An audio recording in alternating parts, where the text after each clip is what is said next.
Hey YouTubers and YouTuberettes, this is ConorArmCEO here. Welcome back to my channel and welcome to the Arrowverse reviews along with episode 2 of Arrow and Supergirl and episode 3 of The Flash, and separately with Titans episode 2.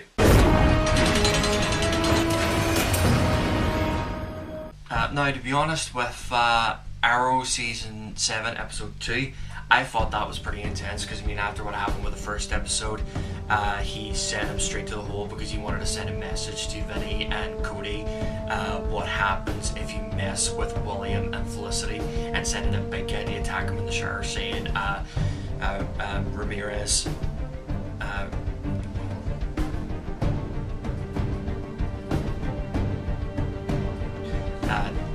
for getting Diaz to send somebody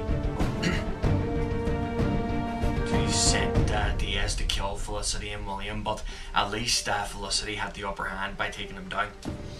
And then he was in the hole for a while, and the guard that's been pestering him ever since the first episode, I mean seriously doing his head in, Vinny and Cody's been asking him, if you want answers about Diaz, you need to get rid of this guy.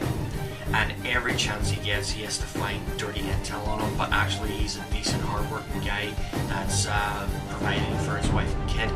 And Oliver didn't want to go all the way by doing that, and they gave him a shiv, or whatever those prison weapons are called. Gave him that weapon to stab the guy, but he tried to warn him as much as he could, but despite of being a dickhead and having his reasons for saying that, well, I don't trust you or anything, and you're the reason why people don't take cops seriously anymore because you were freaking a Halloween costume.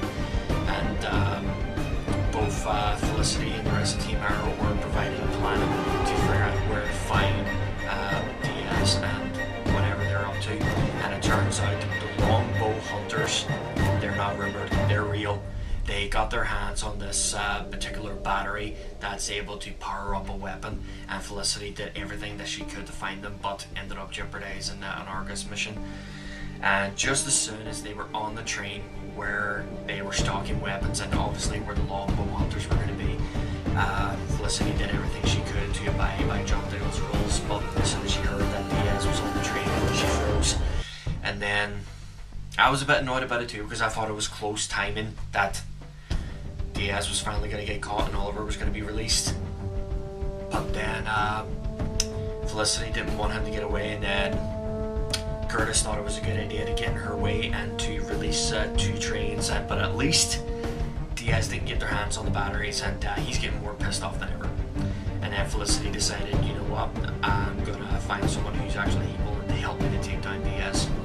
And of course she ends up going to the FBI and talking to Watson, because they both made an agreement between her and Oliver, and she says she had to hold that part of the bargain. And just out of desperation, Oliver couldn't think of anything else, just walks up to him and says, does your wife and son know that you're a dick? Which sounds like a very cocky move to do.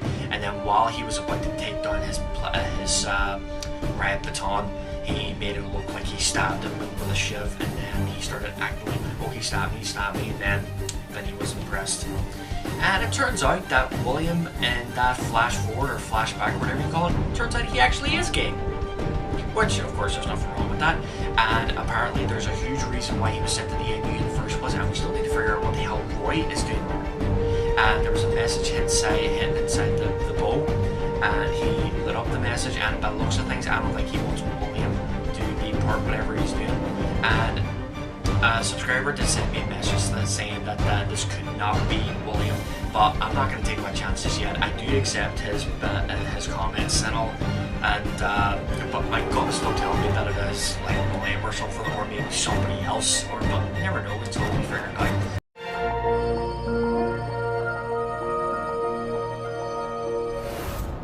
And so with Supergirl, after what happened with the president, she had no choice but to step down, otherwise there's going to be a huge impeachment, and then things are going to be going crazy. I mean, even one side of the protesting that was the opposite of good, of saying she did the right thing, she was just afraid of what people were going to react, and then the other side where people are calling aliens roaches. And then Supergirl had to step in and say it's time to start talking to each other, fight, and even people from the DEO were starting to get into to get the insurance throats. And poor poor Brainy, after having a friend that works in a pizza joint, and he buys all these pizzas, which fucking where he gets all the money from, his inhibitor was hacked, and everybody found out that Barney is now an alien from another planet. But to be honest, I don't see Brainiac 5 as an alien. He's a reassembled Brainiac, but Brainiac 5, but he is made from alien technology, from Krypton technology. And I don't understand, why are they not having a go at Supergirl? She's an alien from another planet. And the Agent of Liberty has been gathering people by saying, Earth comes first, we should get rid of the aliens. And no offense to that guy's helmet, the helmet's cool and all, but when I'm seeing the edges, I'm like, did he block off that mask from C-3PO or something? I mean, when you look at it, you can see the two bolts, and then you can see C-3PO's mask. It's like, yeah, that really looks like C-3PO's mask, but the font is different. And then after Otis was saying, oh, I bet you have that lead machine stashed somewhere, I did not see that coming, that's what he was planning on. And then that jerk that was standing by Alex screwed everybody over, and somehow Mercy got her hands on kryptonite, and Liberty did say, do not, be careful what you're going to do with that. We do not want to make Supergirl a martyr. And then, just from out of nowhere, LexCorp went in lockdown because not only she wanted to get her hands on kryptonite and that lead machine, she also got her hands on the kryptonite gauntlet blaster from Lex Luthor's exosuit. And it turns out that Mercy and Lex were actually an item before they were trusted companions, because you know, in the animated series, she was the personal limo driver. And things started to go a bit rough, and then at least Lena and Supergirl are starting to see eye to eye to one another, which is good. And then, just from out of nowhere, where she was making this huge speech that people should be treated as one, she was flying up to the clouds, happy and proud, until 1 minute she finds kryptonite bouncing off her skin, and then she falls down into a huge crate, as far as we know. And John is still searching for her friend. It turns out that she is dead, and she was going to get married, which sucked that's torn away from her.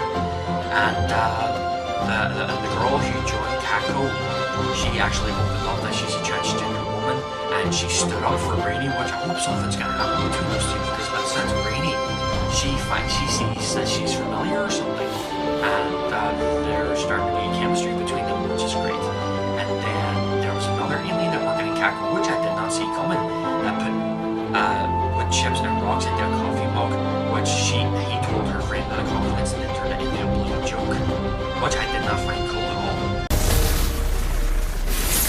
Now, the episode with the Flash, we're starting to understand about Cicada, that he showed up early, and I can say it was because of the change that Nora did when she destroyed that satellite, which I'm starting to develop a theory that where Cicada got that dagger, it was obvious he got it from the rubble from the Starlab satellite, and then we get to see the Flash Museum, but instead of being in front of the police department of Central City, it's inside Star Labs. You get a golden pedestal of the Flash, you get to see Bartholo's whole uniform, Trickster, Dr. Light, even Savitar's uniform, which I thought was destroyed because it was scattered into pieces, and then Weatherman's wand, the Trickster Mark II's water gun, and also the Trickster's chair and uniform. And then you see this newspaper article about Cicada, that he's never been taken down. Not by Green Arrow, not by Supergirl, not by the Legends, and especially not by the Justice League. From that point, 30 years in her time, the Justice League are about, which is Superman, Batman, Green Lantern, Aquaman, Wonder Woman, Cyborg, the whole bunch.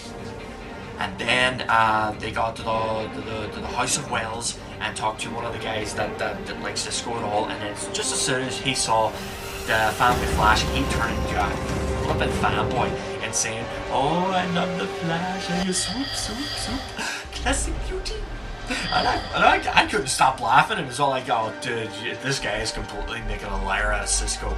And then they're bringing this new guy in who says is the best that the greatest detective of all multiverse is Harrison Sherlock Holmes. No, not Sherlock. Sherlock Wales, the greatest detective of the multiverse. And he takes about 20 minutes making tea, which is a bit weird. And then knew every single member of Team Flash. Cisco going through an emotional breakup and drinking, which I did not see come from Cisco. I thought that one drunken time was just it.